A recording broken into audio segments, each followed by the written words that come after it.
I am finally back at my glorious YouTube studio just in time for an insane banger of a story. I couldn't believe it, and I couldn't make it up if I tried. What is going on? And welcome to another episode of Smash JT. Some of you may have already seen that Screen Rant came out with their review for Black Myth Wukong, and it was kind of like la-di-da, okay, 3 out of 5 stars. We thought it was fine for what it was, nothing too fancy. Oh, but there's a sincere lack of diversity in this game, and because of that, we're gonna knock it down to 3 out of 5 stars. Even though the game itself is based off of Chinese mythology where there wasn't really any diversity in the first place, but let's not let details get in the way of a good narrative. It has been discovered, thank you Minimal Effort Gaming, for finding out that the writer of this article, Samar Abedian, apparently this person works at a consultancy firm in addition to being a games journalist for Screen Rant. Could we at least try to have some sort of integrity in games journalism? Please? Pretty please?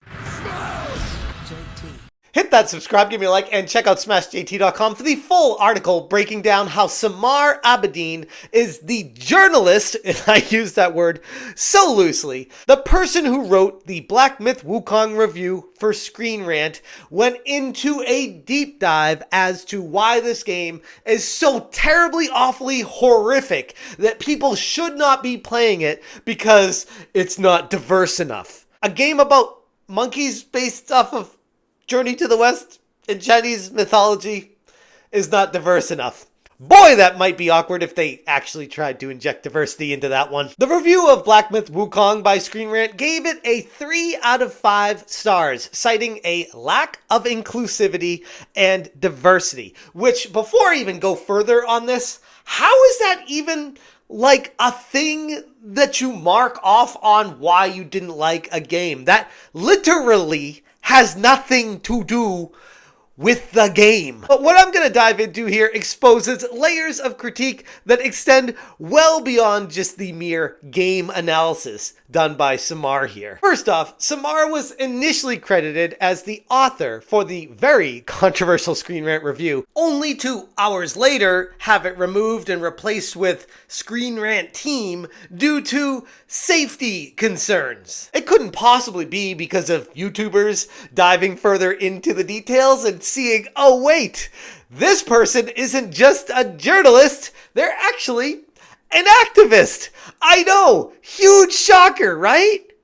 Right? Samar works at Splendid Communications, a people-first, creativity, passionate, creative collaborative, real, splendidcoms.com, public relations and communication services, aka a consultancy firm. And honestly, looking at this cast of characters from their LinkedIn page, it's anything but diverse. It looks like it's 90% women, and then they got a couple dudes in the back. That's not very diverse, Splendid. Weird that you're pointing fingers at a video game saying that it's not very diverse, but hey, potato potato, right? Abedin is also a PR intern at Splendid Communications, a firm boasting its prowess in people-first creativity, shaping brand narratives. Does that sound familiar? A company that shapes narratives? Almost kind of like Sweet Baby Inc.? Almost like every other consultancy firm out there, almost like there's no reason for these companies to exist in the first place. Actually, what they do is just create problems, as we see in the Screen Rant review, and say, you need our company to be hired so that we can fix the problems that we bitched about and created ourselves so that we can justify our jobs in the first place. This dual role poses quite the conflict of interest, particularly when Abedian critiques the game on grounds of diversity, which is the issue of how they align it with their broader PR strategy rather than giving it an honest review. It doesn't matter what the game is, how good it is, how the graphics are, how the game runs, if it crashes, if there are issues with... No, it doesn't matter about any of that because I work at a PR consultancy firm. I need to make sure there's inclusivity and diversity in this game. And if there's not, even if there is, I'm going to say there's not, so that I can justify my existence at the position I have at a different company. According to Splendid Communications on their company LinkedIn profile page, it used to be that a loud voice and a decent ad spend was all you needed to get your message across. In today's fragmented world, the only way to project a consistent message is with brand stories strong enough to remain intact wherever they are told and shared. At Splendid, we call our approach people-first creativity. From our strategic thinking to the way we generate ideas to the way we work with our clients, our starting point is real people living real lives in the real world. Brief us and we'll challenge you. We'll urge you to keep it real, and we'll collaborate as if we're an extension of your team. We're here to deliver creative work that lives beyond the industry bubble. We love what we do. We're Splendid. That's great. That's exactly what the video game industry needs. A company coming from the outside saying, hey, we will consult with you guys to make sure it's inclusive and diverse enough so that you pay us money and that everyone's happy. No problems here. And it doesn't stop at this person just working at a consultancy firm in addition to being an author journalist over at ScreenRant. Nope, they dive into talking about how IGN exposed some horrible misogyny behind the scenes, even though it's already been debunked through mistranslations that that was a full hit piece, a lie to push propaganda and try to extort money out of Game Science, the developer of Black Myth Wukong, that these activists are trying to portray as the true story behind all of it. It's a concerted effort to tarnish the reputation of non-Western game developers, driven by external consultancy firms like Sweet Baby Inc., who reportedly failed to secure a Game Science contract, and since it was allegedly reported that Game Science would not sign on that dotted line, then the nose ring mafia, the activists posing as journalists, sent all their aggression against this game, and here it is, plain as day for all to see. This isn't even a reason to knock a game. They are inventing a con and knocking it and saying, hey, maybe if these other companies see it, they'll say, oh, we don't want to get a negative mark on our review. We need to make sure that we include consultancy firms to avoid that as a negative mark. This is literally the road I've been talking about for like 7 months now. Like, it's going down this, and here we see it, even if it's not Black Myth Wukong. That's the thing. This is a starting point. Other companies are going to see this, and then they'll be like, oh, shoot, we want to make sure we get the highest scores possible. We need to be inclusive so that we don't end up like Black Myth Wukong. They even added the note, the studio behind Black Myth Wukong, Game Science, has previously been accused of fostering a toxic environment for its workers.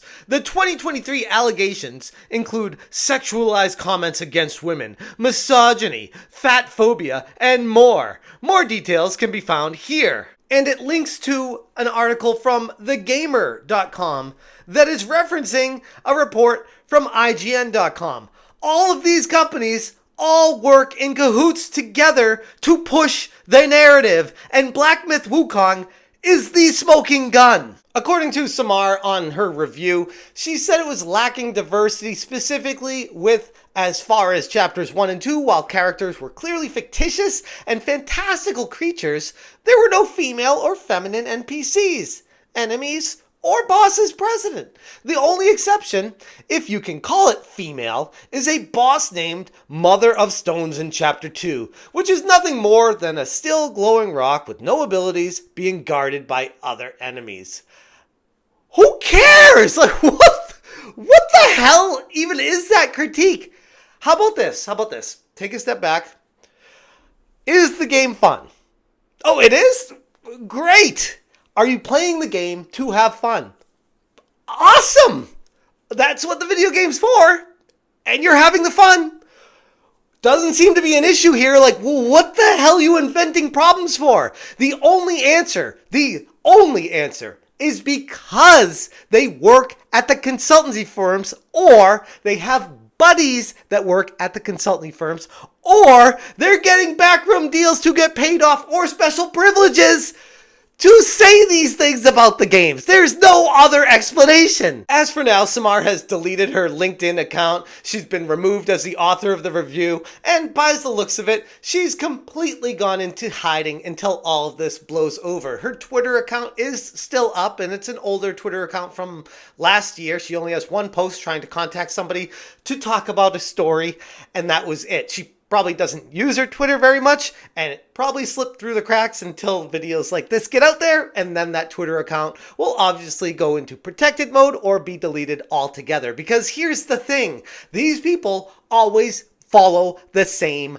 process. They always try to go and hide, claim it's for safety and protection, claim that everyone's harassing them or sending them threats, claim that the world's out to get them, instead of the actual truth of all of it is there's monetary, financial gain behind this that they are making and trying to say everything else about how the community is out to get them to hide the truth from all of you. I do not want people to go out there and attack this person or harass this person. This is just the truth. This is the reality. This is what they don't want you to know. With that being said, if you guys want more information, check out smashjt.com for the full article. I will link it in the description below. If you appreciate what I'm doing with my honest takes here, please consider hitting that join button.